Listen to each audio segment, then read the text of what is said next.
마태복음 오늘 5장 말씀 같이 보겠습니다. 5장 21절에서 26절까지 말씀입니다. 같이 한 목소리로 읽습니다. 시작.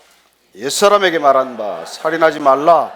누구든지 살인하면 심판을 받게 되리라 하였다는 것을 너희가 들었으나 나는 너희에게 이르노니 형제에게 노하는 자마다 심판을 받게 되고 형제를 대하여 낙하라 하는 자는 공회에 잡혀가게 되고 미련한 놈이라 하는 자는 지옥불에 들어가게 되리라. 그러므로 예물을 제단에 드리려다가 거기서 내 형제에게 원망 들을 만한 일이 있는 것이 생각나거든 예물을 제단 앞에 두고 먼저 가서 형제와 화목하고 그 후에 와서 예물을 드리라. 너를 고발하는 자와 함께 길에 있을 때 급히 사과하라. 그 고발하는 자가 너를 재판관에게 내어주고 재판관이 옥리에게 내어주고 옥에 가둘까 염려하라. 진실로 내게 이르노니 내가 한 푼이라도 남김이 없이 다 갚기 전에는 결코 거기서 나오지 못하리라. 아멘. 하나님 아버지, 아름다운 찬양을 올려드린 대로 저희들이 어제보다 오늘 주님을 더 사랑하게 하고 또 날마다 주님 더 가까이 다가가다가 끝내 주님 앞에 서는 날 되게 하여 주옵소서. 예수님 이름으로 기도합니다. 아멘. 우리가 예수님의 첫 설교라고 하는 이 산상수훈 천국대 헌장 말씀은 하나님 백성으로서 대체 어떻게 살아야 하는가에 대한 정말 전혀 새로운 규범이에요. 그냥 우리가 세상 살아가는데 조금 더 나은 도덕적 기준을 말씀하신 게 아니에요. 세상의 도덕 기준이 이 수준이니까 우리는 조금 더 낫자, 그보단 나아야 되지 않겠나, 그런 수준이 아니라 예수님께서 지금 말씀하고 계신 것은 그야말로 새로운 신앙적 규범이라고 우리가 해야 할 만한 것들입니다. 도대체 복이란 뭐냐? 그토록 복에 목마른 사람들, 이 땅에 복이라면 그냥 사족을 못 쓰는 사람들한테 그건 복이 아니야. 하나님 나라의 백성의 복이란 그게 아니라고. 그래서 전혀 새로운 팔복의 기준을 우리한테 말씀해 주셨고, 그리고 그 복 있는 사람이라는 게 이 세상 살 때 살아가는 모습은 바로 소금이야. 소금, 빛이요 빛이라고 그렇게 우리에게 지금 말씀하고 계신 것이죠. 그래서 하나님 나라의 백성으로 산다는 삶의 구체적인 삶의 영역에서 그러면 어떻게 우리는 그 모습을 살아낼 거냐, 그 얘기를 앞으로도 조금 계속 하실 거예요. 그래서 우리가 흔히 부닥치는 삶의 영역에서 중요한 아젠다를 추려서 살인, 간음, 결혼, 맹세, 보복, 원수 갚는 것, 이런 것들에 대한 전혀 다른 신앙적 규범을 우리에게 말씀해 주시고자 하는 것입니다. 너희들이 지금까지 율법을 공부하고 율법을 배우고 율법을 지키려고 그토록 애써왔지만은 그 기준과는 어떤 의미에서 전혀 다른 삶의 규범, 신앙의 진정한 모습, 그걸 우리한테 지금 말씀해 주고 계신 것이죠. 그야말로 시원치 않은 제자들 12명, 그리고 예수님을 따르는 무리, 뭐 갈릴리 백성이라는 게 대단합니까? 예루살렘 사람들과는 판이하겠죠. 그런 사람들을 앞에 놓고 지금 예수님께서는 하나님 나라의 백성으로 산다는 것은 이때까지 너희들이 배워왔던 그런 율법적 기준, 그런 윤리나 도덕 차원의 기준과는 다르다는 것입니다. 어쩌면 그런 것들 때문에 우리는 날마다 더 종교적이 되었겠죠. 우리는 끝없이 종교적인 삶의 어떤 그런 반복을 통해서 시간이 지나면 점점 종교적이 되었지만 정작 하나님의 본질로부터는 거리가 점점 멀어지는 삶이 된 것이죠. 그래서 예수님께서는 이 땅에 전혀 하나님과는 너무나 거리가 멀어진 그 백성들을 향해서 하나님이란 누구신지를 보여주시고 들려주시고 살아내주신 것이죠. 그래서 예수님께서는 이 땅에 오셔서 우리가 요한복음을 통해서 그동안 쭉 보았지만은 예수님이란 누구신가에 대한 우리가 시리즈 설교를 통해서 우리가 같이 보았지만 요한복음에서 그토록 예수님께서는 하나님이란 말이에요. 하나님이란 대체 누군지를 설명하시면서 그 자신이 하나님임을 드러내신 것이죠. 그래서 하나님은 생명의 떡이라는 것이고 세상의 빛이라고 말씀하시고 양의 문이라고 말씀하시고 선한 목자다. 나는 부활이요 생명이다. 길이요 진리요 생명이다. 나는 포도나무에 너희는 가지다. 그런 말씀 표현 하나하나를 통해서 하나님이 누구신지, 그리고 하나님이신 그분 예수님은 누구신지를 직접 친히 말씀하신 것 아닙니까? 하나님에 대한 생각이나 기준이 너무나 뒤틀려 버렸기 때문에 하나님께서는 그걸 늘 한 번씩 바로 잡으신다는 걸 기억해야 합니다. 하나님께서 정말 바로 잡을 수 없을 만큼 그 하나님의 관점과 하나님 백성의 삶이 더 이상 되돌이키기가 어려우면 그때 우리가 심판이라는 것을 경험할 거예요. 노아 심판이라든지 바벨탑 심판이라든지 소돔과 고모라 심판이라든지 이런 건 사실 하나님의 플랜 B예요. 플랜 A는 그게 아니지 않습니까? 하나님의 플랜 A는 늘 돌이키라. 내가 돌이키면 내가 용서하겠다. 그래 돌이켜서 용서받는 게 구원이 아니겠습니까? 그게 플랜 A예요. 예수님께서 어떻게 보면 플랜 B가 목전에 이르렀기 때문에 이 땅에 오셨고, 그리고 정말 하나님이 누구신지를 친히 가르쳐 주셨고, 그리고 오늘 십계명을 그토록 오해하고 살고 있으니 그 십계명이라는 걸 그냥 거추장스러운 그냥 뭐 이렇게 덕지덕지 붙은 짐스러움으로 이렇게 만들어 놓았으니 그걸 어떻게 보면 예수님께서는 친히 오셔서 새롭게 계명을 우리한테 풀어주시는 것입니다. 그분이 하나님이시고 그분이 직접 율법을 명령하셨고 그 명령하신 율법이 이렇게 본질이 훼손되었으니 그 본질을 다시 가르쳐 주시는 그걸 저자직강이라 그래요. 저자직강.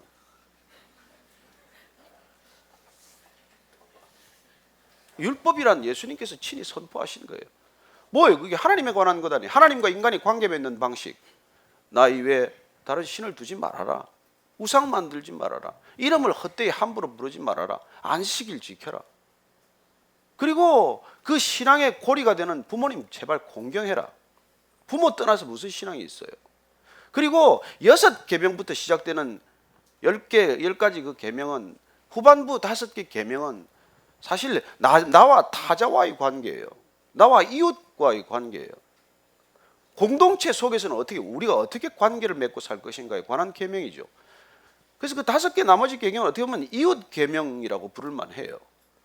그 이웃 계명의 첫 번째 계명이 무엇입니까? 살인하지 말라요. 살인하지 말라. 간음하지 말라. 도적질하지 말라.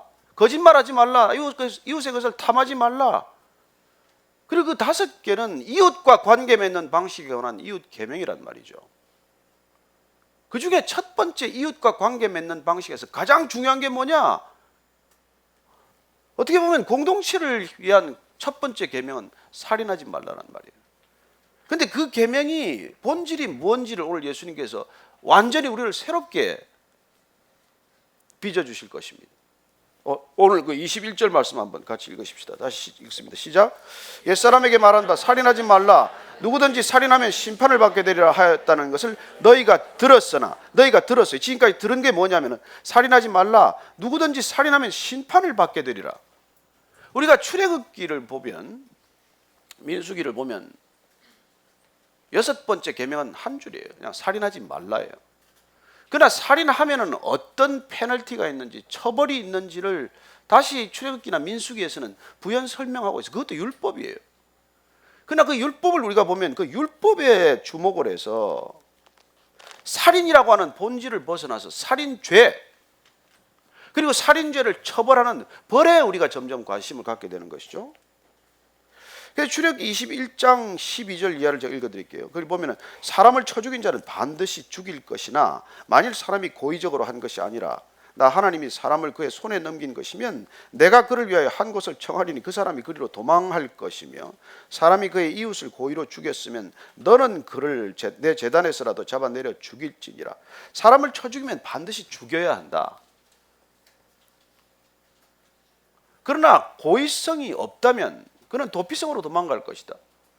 그러나 고의성이 있다면 도망갔더라도 제단에서 끌어내서 죽여야 한다. 어쨌건 살인죄를 적용하는데 기준을 뭐로 지금 설명을 합니까? 고의가 있냐 없냐? 그 사람을 고의적으로 죽이려고 한 것이냐 아니면 우발적 사건이냐? 이걸 가지고 어떤 기준을 지금 제시하고 있는 것이죠. 그래서 지금은 사람이 죽고 그 사람을 어떻게 처벌할 것인지에 관한 처벌의 기준으로 무게가 조금 옮겨진 것이죠. 민수기로 가면은 또 이렇게 얘기를 합니다. 민수기 35장 16절 이하를 읽어드리겠습니다. 만일 철연장으로 사람을 쳐 죽이면 그는 살인자니 그 살인자를 반드시 죽일 것이요, 만일 사람을 죽일 만한 돌을 손에 들고 사람을 쳐 죽이면 이는 살인한 자니 그 살인자는 반드시 죽일 것이요, 만일 사람을 죽일 만한 나무 연장을 손에 들고 사람을 쳐 죽이면 그는 살인한 자니 그 살인자는 반드시 죽일 것이니라. 자, 그러면 살인 도구에 관한 얘기 아닙니까? 그러니 쇠로 죽이든지 돌로 죽이든지 나무로 죽이든지 사람 죽일 만한 흉기를 가지고 죽였으면 반드시 그는 죽여야 한다. 자, 살인의 동기, 살인의 도구, 살인 방법에 관한 어떤 살인죄를 형량을 논하는 쪽으로 가버렸단 말이에요. 그래서 사람들은 점점 이 율법에 치우치게 되면서 살인이라고 하는 그 동기나 본질보다는 살인의 죄, 살인죄가 가지고 오는 처벌의 중심이, 무게 중심이 옮겨진 바로 그 점을 예수님께 지적한 것이죠. 그래서 너희는 살인하지 말라고 하는 그 계명의 본질을 기억하기보다는 살인하지 말라, 살인하는 자는 누구든지 죽을 것이다, 이리 가버렸단 말이에요. 그러니까 정작 살인하고도 고의성이 입증 안 되면 피할 수도 있는 것이죠. 그러면 자, 내가 고의로 죽였는지 안 죽였는지 누가 판단합니까? 만약에 증인이 없으면 누가 판단해요? 그러면 도피성이 갈 때까지는 죽여도 되는 것입니까? 그럼 철이나 돌이나 나무 말고 다른 흉기로 죽이면 괜찮은 것입니까? 이런 것들이 끊임없이 우리의 관심의 대상이 되는 것이죠. 사람을 죽일 만한 크기가 아니면 작은 건 괜찮습니까? 그래서 우리가 소위 형법 체계라는 걸 가지고 논하게 되는 것도 다 그런 얘기란 말이에요. 그래서 살인하고도 그 동기가 밝혀지지 않으면, 또 예를 들어서 살인하는 여러 가지 방법이나 이런 것들이 성경적이지 않으면 괜찮은 것입니까? 우리는 점점 살인이라고 하는 그 본질을 놓쳐버리고 여기에 집중함으로써 여기에 걸리지만 않으면, 눈길만 피하면, 법에 저촉되지 않으면, 법이 죄를 규정하지 않으면 그러면 무죄다라고 하는 그런 형태로 가버린 것이죠. 그래서 우리가 모든 죄에 그게 적용되기 시작한 거 아닙니까? 사람이 안 보면 그만이야, 모르면 그만이야, 나는 피해 나가면 그만이야, 빠져나가면 그만이야, 돈 있으면 그만이야, 심지어 유전무죄야. 그래서 우리 사회가 점점 지금까지 내려온 방향을 보면 이 계명을 규명한 본질을 놓쳐버리고 이 계명에 따라서 그 처벌 규정에 대해서 우리가 점점 더 관심을 갖게 된 것이죠. 그래서 우리가 이 처벌에 점점 관심을 갖게 되면 이 계명이 무엇을 말하고자 하는지 하는 본질을 놓쳤다는 거예요. 그래서 오늘 예수님께서 너희들이 살인하지 말라, 살인하면 심판을 받게 되리라, 그렇게 들었지만 22절 말씀 보십시다. 다시 읽습니다. 시작. 나는 너희에게 이르노니 형제에게 노하는 자마다 심판을 받게 되고 형제를 대하여 라카라 하는 자는 공회에 잡혀가게 되고 미련한 놈이라 하는 자는 지옥불에 들어가게 되리라. 너희는 이렇게 들었으나 나는 너희에게 이렇게 이른다고 말씀하십니다. 우리가 들은 것하고 우리가 지금까지 듣고 배운 것하고 우리가 지금까지 듣고 배우면서 우리가 지키려고 애쓴 것하고 예수님께서 지금부터 말씀하시는 것과는 다르다는 것이죠. 여러분, 들었다는 것 다 기준 아닙니다. 들은 대로 믿으면 큰일 나요. 여러분, 들은 대로 믿지 마십시오. 여러분, 설교도 설교대로 듣고 믿지 마십시오. 그래서 제가 여러분들 일찍 와서 앉아서 오늘 설교 본문이 뭔지 이걸 미리 읽어야 돼요. 하나님께로부터 직접 들어야 돼요. 말씀을 직접 읽어야 돼요. 묵상해야 돼요. 그리고 설교자가 뭐라고 하는지 여러분들이 검증해야죠. 어떻게 설교자가 기준입니까? 말씀이 기준이에요. 예수님이 기준이에요. 예수님이 말씀하시는 걸 그걸 먼저 듣고 설교를 들어야 되는 게 사실 순서예요. 이렇게 여러분 듣다가 이단에 빠진 게 한두 번입니까? 이단들이 다 성경 가르쳐 준다고 데려가요. 어느 이단이 성경 안 가르쳐 준다는 데 없습니다.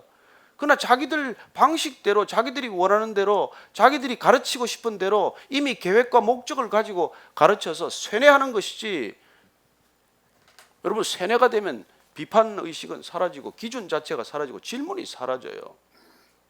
저는 오늘날 그리스도인들이 너무나 사실은 그냥 듣고 그냥 믿는 거예요. 제가 듣고 믿다가 아주 큰일 날 뻔한 게 있어요. 비타민 C가 좋다고 들었어요. 그래서 그걸 제가 6년간 매일 아침, 점심, 저녁으로 2알씩 챙겨 먹었어요.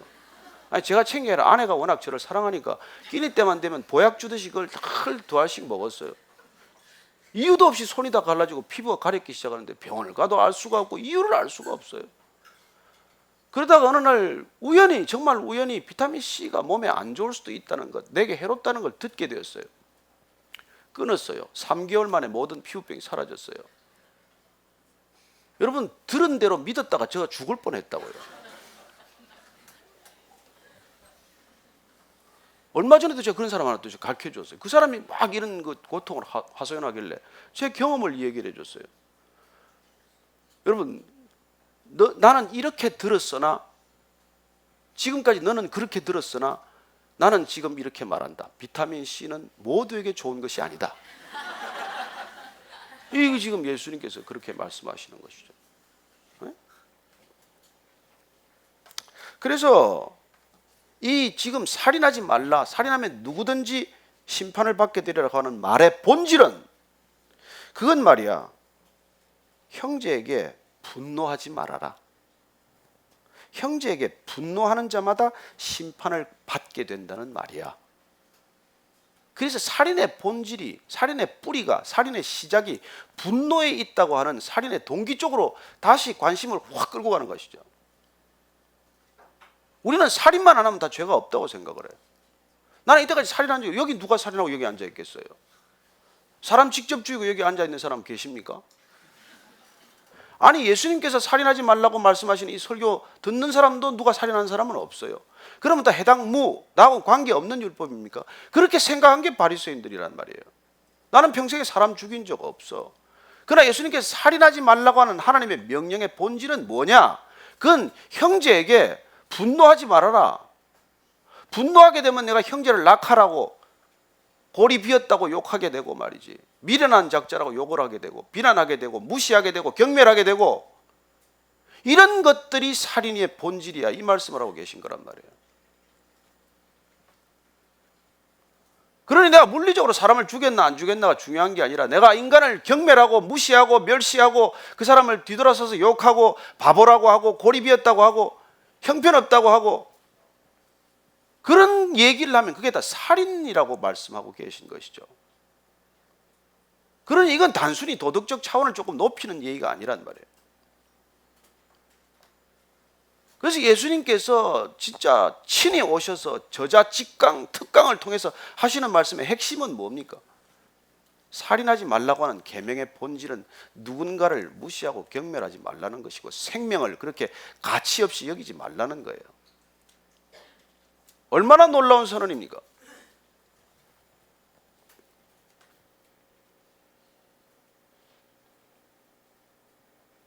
그래서 이게 사도 요한이 이 예수님의 말씀을 그렇게 새겨듣고 새겨들은 결과, 그는 요한일서 3장 15절 말씀에서 그도 한 걸음 더 나아가서 대담하게 선언하는 것이죠. 3장 15절 말씀 한번 같이 읽습니다. 시작. 그 형제를 미워하는 자마다 살인하는 자니 살인하는 자마다 영생이 그 속에 거하지 아니하는 것을 너희가 아는 바라. 여기 여러분 사람 미워해 보지 않은 사람이 있습니까? 여기 누군가를 나는 한 번도 태어나서 미워해 본 적이 없습니다. 조용히 손 들어 보세요. 나는 평생에 한 번도 미워해 본 적이 없습니다. 손 들기 쑥스러우면 그냥 일어나서 조용히 나가세요. 여기 설교 들을 필요 없어요. 그럼 우리가 미워할 때 내가 사람을 살인한다고 생각해 본 적이 있습니까? 사도 요한이 여기까지 깨달음이 온 것이죠. 미워하는 것, 사랑하지 않는 것, 거기는 하나님의 나라가 이미 거하지 않아요. 그러니까 여러분이 누군가를 미워하고 있으면 이미 내 안에 하나님 나라가 없어요. 내가 누군가를 미워하고 있으면 이 분노 때문에 하나님 나라가 내 안에 거할 수 없다고요. 그럼 하나님의 나라가 없는 사람들끼리 모여서 무슨 예배가 돼요? 그래서 예수님께서 이 말씀을 하신 것은 그러면 구약적 기준과 다릅니까? 구약은 다른 얘기를 했어요? 사실 아니에요. 저자 직각을 하기 이런 것은 너무나 답답한 나머지 직접 강의를 하시는 것이고, 그 전에 하나님께서 말씀하신 것은 이사야서 11장 말씀을 보면요, 제가 읽어드릴게요. 이사야서 1장 13절 이하를 읽어드릴게요. 헛된 재물 다시 거주하지 말라. 분양은 내가 가정이 여기는 바요. 월삭과 안식일과 대회로 모이는 것도 그러하니 성회와 아울러 악을 행하는 것을 내가 견디지 못하겠노라. 내 마음이 너희의 월삭과 정한 절기를 싫어하나니 그것이 내게 무거운 짐이라 내가 지기에 곤비하였느니라. 너희가 손을 펼 때 내가 내 눈을 너희에게서 가리고 너희가 많이 기도할지라도 내가 듣지 아니하리니 이는 너희의 손에 피가 가득함이라. 너희는 스스로 씻으며 스스로 깨끗하게 하여 내 목전에서 너희 악한 행실을 버리고 행악을 거치고 선행을 배우며 정의를 구하며 학대받는 자를 도와주며 고아를 위하여 신원하며 과부를 위하여 표로하라 하셨느니라. 제발 이런 거 하다가 엿새 동안 이거 하다가 예배 드리러 오라는 거예요. 딴짓 하다가 실컷 하다가 와서 예배 드리는 게 예배, 난 보기도 싫다. 너희들이 무슨 주일 정해서 절기 정해서 와서 재물 가져오는 것도 싫고. 그래요. 하나님이 무슨 재물이 필요합니까? 하나님이 저와 여러분의 헌금이 왜 필요해요?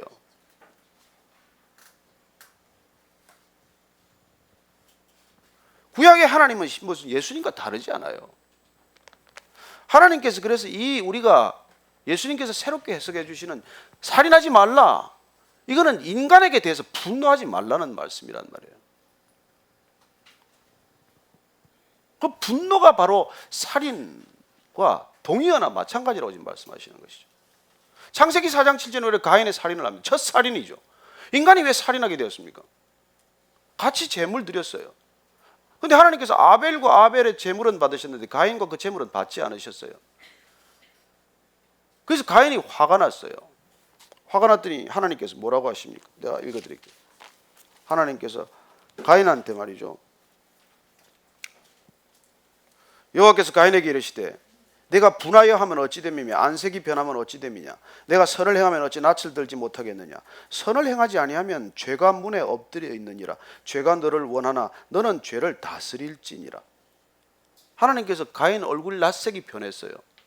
화가 나 있어요. 막 분기탱천해 있어요. 너 왜 화가 났냐? 너 왜 화가 났는지 아느냐? 그리고 너 화를 어떻게 다뤄야 할지 아느냐? 그 얘기를 지금 해주신 거예요. 그 얘기가 내가 선을 행하지 않기 때문에 그런 거야. 그럼 하나님께서 가인의 재물 왜 안 받으셨어요? 선을 행하다가 가져온 재물이 아니니까. 여러분 명심하십시오. 그냥 헌금 가져와서 하나님 받았다고 생각하지 마십시오. 삶이 따라가지 않는데 무슨 여러분들 뭐 헌금 가져와서 하나님한테 지금 그 뭐 사면장 면죄부 사는 겁니까? 그래서 성을 행하지 않으면 내가 낯을 들지 못하고 안색이 변하는 그런 분노가 생기는 거 아니냐. 그러면 내가 들어가고 나갈 때마다 문 앞에 문 지방에 거기 죄가 엎드리고 있다는 거죠. 그 죄 이름이 뭐예요? 들어갈 때마다 나갈 때마다 엎드리고 있는 죄 이름이 뭡니까? 그게 분노예요. 분노. 그 분노에 내가 사로잡혀서 어떻게 된다는 거예요? 그래, 분노의 종이 된 것이죠. 그래서 가인이 분노가 생겨서 어떻게 한 겁니까? 그러면 자기가 분노가 생겼으면 누구한테 화를 내야 돼요? 예? 가인이 누구한테 화를 내야 됩니까? 얘기 좀 해보세요. 대답 좀 하셔야 이게 좀 이렇게. 누구한테 화를 내야 돼요? 하나님한테 화를 내야 되죠. 하나님이 재물을 안 받으셨으니까. 그런데 왜 아벨한테 화를 냅니까? 왜 아벨한테 화를 내요? 예? 아벨이 만만하니까. 하나님하고는 게임이 안 되잖아요. 여러분, 분노는 출구를 찾는데 꼭 출구가 내가 감당할 만한 사람을 찾아가요. 왜 여러분 정치에 희생양이 필요합니까? 여러분, 분노가 그 사람한테 갈 수 있으면 그 사람한테 가지요. 못 가면 어떻게 됩니까? 누군가 다른 사람을 향하는 것이죠.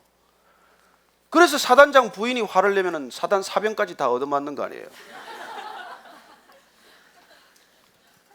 화가 줄줄이 그냥 내려가지고 뭐 사단장, 연단장, 뭐 중대장, 소대장 해가지고 소대원 그냥 무릎까지 까이는 거 아니에요? 한번 산천초목이 뜬다 그러잖아요. 그래서 분노는 출구가 그렇게 치사하게 찾는다고요. 분노의 출구가. 그것까지 다 안 되면 어떻게 해요? 나를 향해, 나를. 남을 못 죽이면 끝내 누굴 죽여요? 자살하는 거죠. 화가, 분노가 결국은 자기를 죽이는 것이죠. 여러분, 그래서 죽기 전까지 앓는 병이 뭐예요? 화병이에요, 화병. 왜 하나님께서 분노하지 말라고 그러냐? 그 분노라는 게 누군가를 죽이게 돼 있다고요. 그래서 남을 못 죽이면 결국은 약한 자를 못 죽이면 나를 죽여요. 그 나를 죽이는 건 의학적으로 뭐라 그래요? 자가 면역 체계 파괴라 그래요. 화병이 그거 아닙니까? 여러분, 오늘 예수님께서 오셔서 살인의 진정한 의미, 살인하지 말라, 반드시 심판을 받는다, 그게 무슨 말이냔 말이에요. 형제에게 노하지 마라. 이 자매는 해당 안 됩니까? 가까이 있는 사람한테 화를 내지 말라는 거예요. 우리가 멀리 있는 사람한테 화낼 일도 없죠. 가까이 있는 사람한테 화를 내지 않습니까? 가까이 있는 사람한테 화를 내지 마라.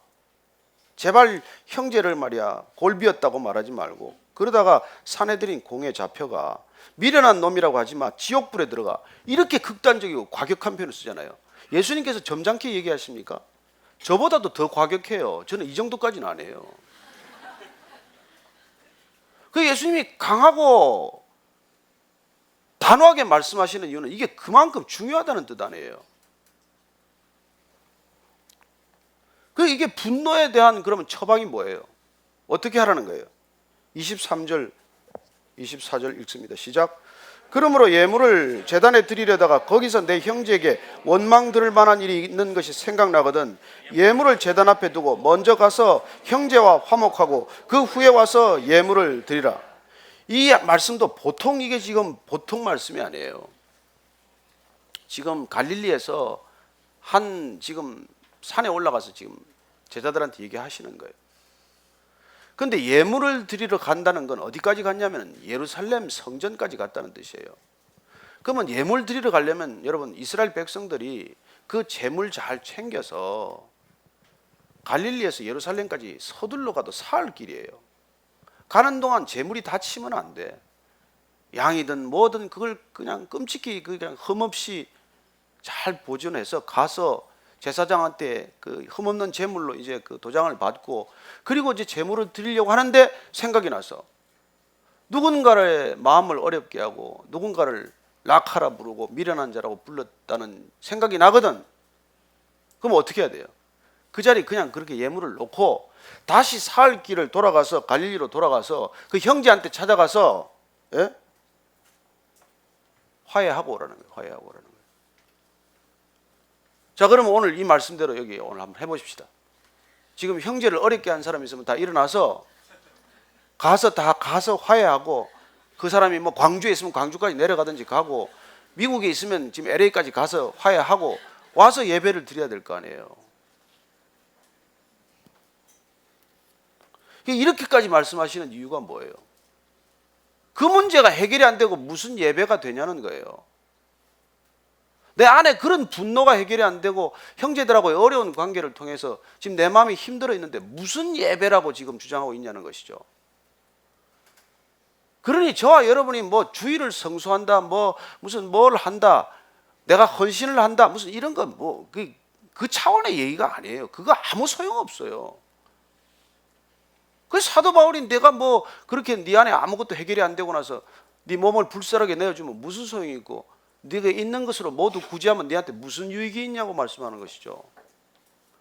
그런 우리가 지금 뭐 드러나는 것 가지고 정말 람보이라고 하는 거, 이게 지금 중요하지 않다는 거예요.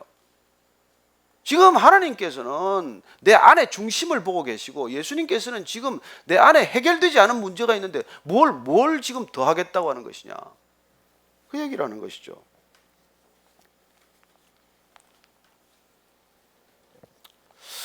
그래서 정말 우리가 한 주 동안 여러분들이 같이 깊이 묵상해야 될 것은, 여기 와서 예배 드리는 거 중요해요. 그러나 그 이상이에요. 오늘 예수님 말씀하시는 것은 우리가 헌신하고 뭐 헌금하고 하는 것 뭐 중요할 수 있어요. 그 이상이에요. 그게 모든 것을 상쇄하는 것도 아니고 그게 충분 조건, 필요 충분 조건이 아니라는 거예요. 살인하지 말라, 다 살인하지 않는 계명을 지켰다고 생각하지만 예수님께서는 그 본질인 그 뿌리가 되는 내 분노의 문제가 해결이 안 되면은 뭐 하나도 해결된 게 없다고 말씀하시는 것이죠. 여러분, 세상에서는 하나님을 모르고 하나님을 안 믿어도 이 문제를 해결하는 사람들이 많습니다. 세상을 그렇게 간단히 볼 일이 아니에요. 명상하는 사람, 무슨 수행하는 사람, 여러분 심지어 글쓰기 하는 사람, 온갖 방법에 화를 다스리는 법을 알아요. 틱나탄 스님 같은 사람 화 다스리는 무슨 세미나도 열어요. 무슨 요새 절에 스님들이 이 내적 치유법 이런 거 그냥 원용해 가지고 그런 거 요새 많이 하고 있어요. 여러분 하나님을 몰라도 그 화가 얼마나 위험한 건지를 알기 때문에 그 화를 다스리는 법을 그렇게 가르치고 그렇게 수련하고 그렇게 수행하고 있는 중이에요. 근데 우리는 어때요?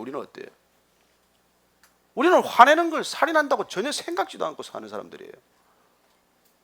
남을 바보라고 하고 남을 뒷말하고 남의 무슨 얘기를 해도 그것이 살인죄에 해당한다는 생각을 우리는 해본 적도 없는 사람들이에요. 그러나 이 화가 얼마나 위험한 것인지를 우리가 안다면 정말 그 정도 이 노력은 해야 될 거예요. 여러분 세상은 역지사지하라는 말도 있지 않습니까? 화가 나면은 그 사람 입장이 돼봐라. 그러면 내가 그 사람 때문에 화가 난 것이 아니라 그 사람 때문에 내 때문에 그 사람이 화가 더 났을 것이다. 이걸라도 좀 생각을 해보라는 거예요.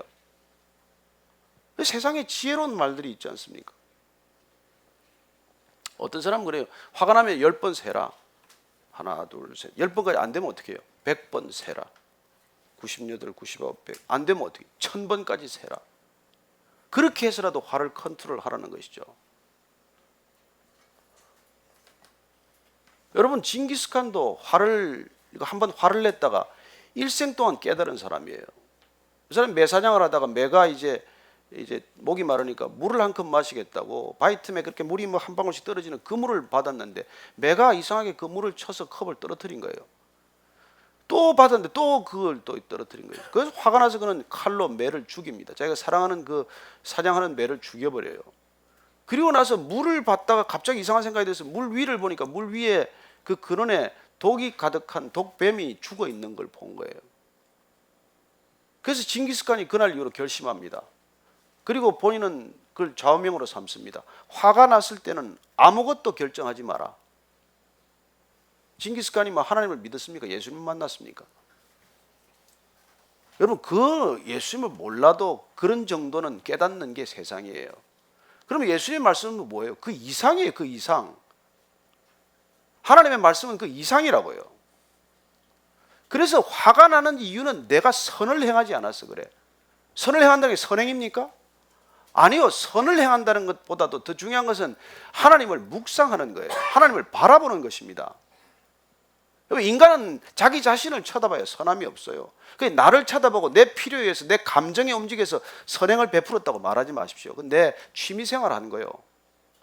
그냥 여기 쓰는 것보다 돈을 여기 쓰는 게 조금 좋아서 여기다 쓴 거예요. 그보다 더 중요한 것은 하나님을 바라보고 하나님을 우리가 닮아가는 게 중요한 일이에요. 그게 선을 행하는 일이라고요. 그래서 오늘 보면 정말 내가 형제를 이렇게 원망 들을 만한 생각이 나거든. 가서 화해하라는 거예요. 화해하라는 거예요. 심지어 어떻게 얘기합니까? 25절 26절 말씀 같이 읽습니다. 시작. 너를 고발하는 자와 함께 길에 있을 때 급히 사화하라. 그 고발하는 자가 너를 재판관에게 내어주고 재판관이 옥리에게 내어주고 옥에 가둘까 염려하라. 진실로 내게 이르노니 내가 한 푼이라도 남김이 없이 다 갚기 전에는 결코 거기서 나오지 못하리라. 누군가 나를 고소해. 이게 문자 그대로 고소한다는 뜻도 있지만 고소한다, 고발한다, 나를 대적한다는 사람이에요. 나를 힘들게 하는 원수 같은 사람이에요. 어떻게 하면 나한테 손해를 끼친 사람이에요. 그런 사람을 만나더라도 급히 바로 사화하라. 사화하라는 건 뭐예요?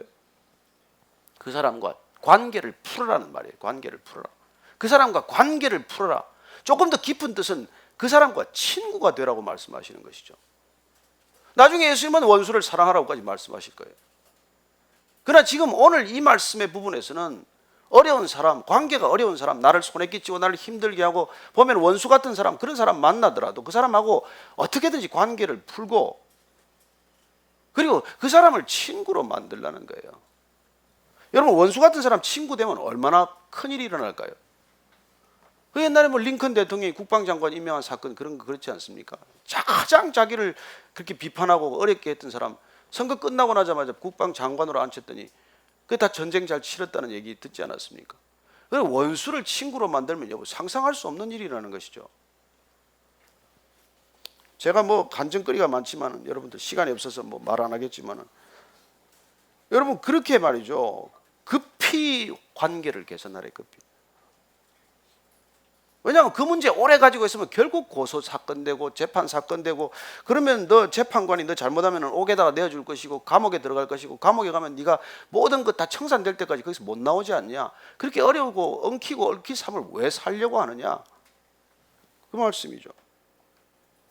그래서 여러분들이 이 분노의 문제를 이걸 여러분들이 성경적으로 예수님 안에서 해결하겠다고 결단하지 않으면 우리는 아무 상관없이 사는 게 되는 것이죠. 말씀하고는.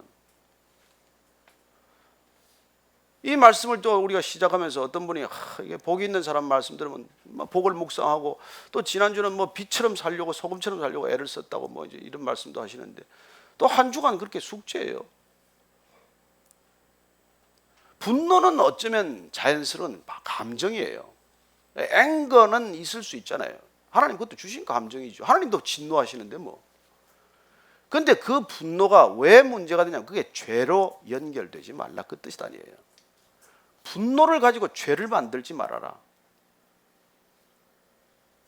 그거 한번 우리가 오늘 말씀 찾아보십시다. 에베소서 말씀 찾겠습니다. 에베소서 4장 26절 27절 말씀 한번 같이 보실까요?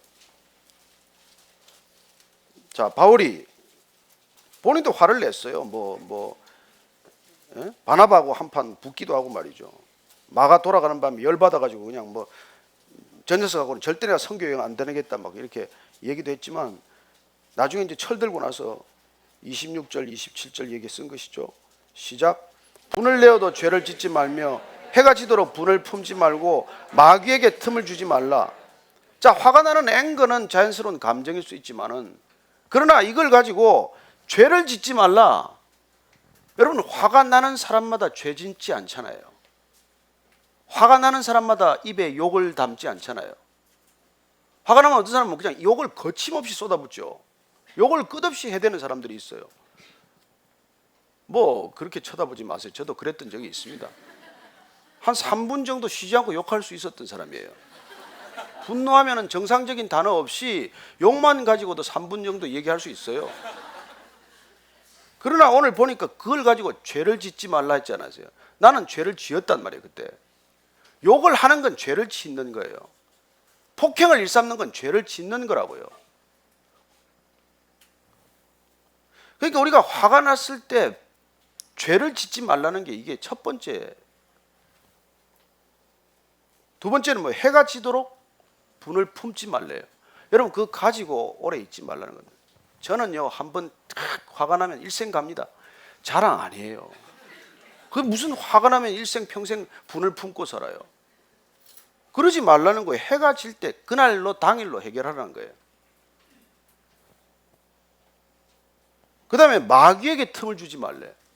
여러분 이 분노야말로 마귀가 우리를 가장 잘 공략하는 지름길 아닙니까? 통로 아니에요.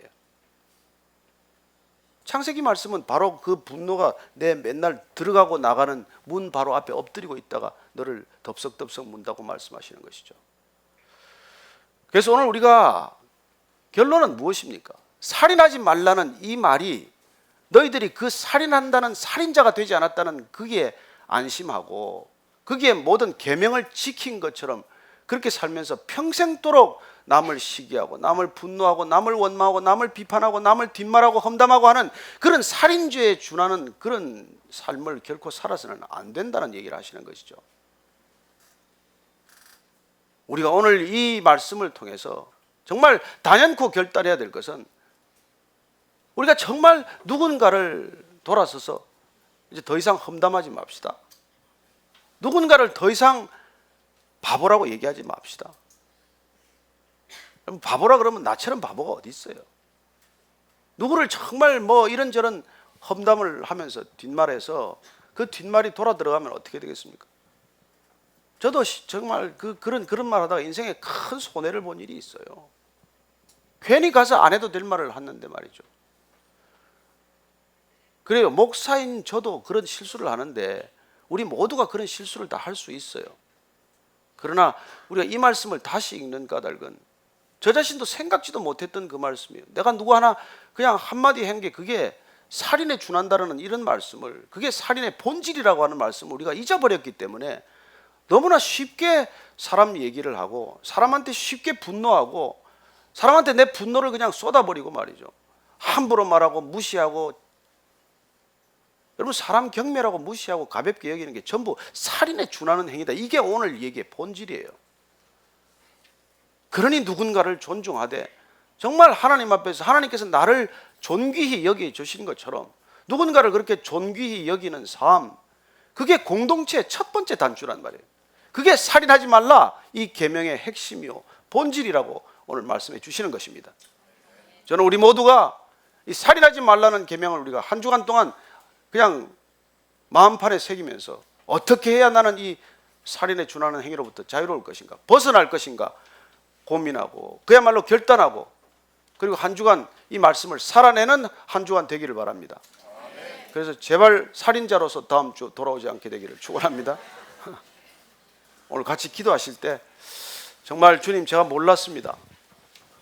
저를 분노케 하는 자에 대해서 저는 욕도 많이 했고 험담도 많이 했고 돌아서서 뒷얘기도 많이 했습니다. 심지어 고소하기도 합니다. 하나님, 정말 제가 말씀대로 살고자 오늘 결단하오니 이 시간부터 이후로 정말 주님 제 안에 계셔서 주님의 능력으로 능력 있는 자로 살아내게 하여 주옵소서. 함께 기도하겠습니다. 하나님 아버지, 주님 붙들어 주시옵소서. 제가 살인했다고는 생각지도 않았습니다. 제가 살인자라고는 한 번도 생각해 본 적이 없습니다. 그러나 주님께서 오늘 살인하지 말라고 하는 말씀, 그 계명의 본질이 누군가를 험담하는 것이고 누군가를 헐뜯는 것이고 누군가를 비난하는 것이라고 말씀하셨사오니 주님, 제가 그 모든 것들로부터 자유케 하여 주옵소서. 진정한 믿음의 사람 되게 하셔서 진정한 주의 백성 되게 하셔서 누군가에게 분노를 쏟아붓지 않고 하나님 분노를 품고 해를 세우지 않게 하시고 밤을 세우지 않게 하시고 그야말로 모든 분노 눈 녹듯 사라지는 것 주 안에서 경험하게 하여 주옵소서. 주님 앞에 그 분노 올려드리고 주님 앞에서 모든 것 쏟아놓음으로써 주님 그 분노로부터 자유케 되는 놀라운 믿음의 삶, 믿음의 행진이 되게 하여 주옵소서. 하나님 아버지, 단 한 번도 내가 누군가에게 화를 내는 것, 욕하는 것, 비난하는 것, 험담하는 것 살인이라고 생각하지 않았습니다. 그러나 오늘 주님께서 그것이야말로 살인의 뿌리요 그 분노야말로 살인의 출발이라고 하셨사오니 주님, 한 주간의 삶 가운데 이 말씀 기억되게 하셔서 누군가를 향한 분노를 정말 오직 주님께만 올려드리는 거룩한 기도의 자리 떠나지 않게 하여 주옵소서. 하나님 아버지, 우리 각 사람 그렇게 한 주 동안 살 수 있도록 성령을 물붓듯 부어주셔서 내 안에 계신 성령님의 능력으로 그야말로 분노를 이기며 이 세상을 향하여 담대히 사랑을 전하는 사도적 삶이 펼쳐지게 하여 주옵소서. 예수님 이름으로 기도합니다. 아멘.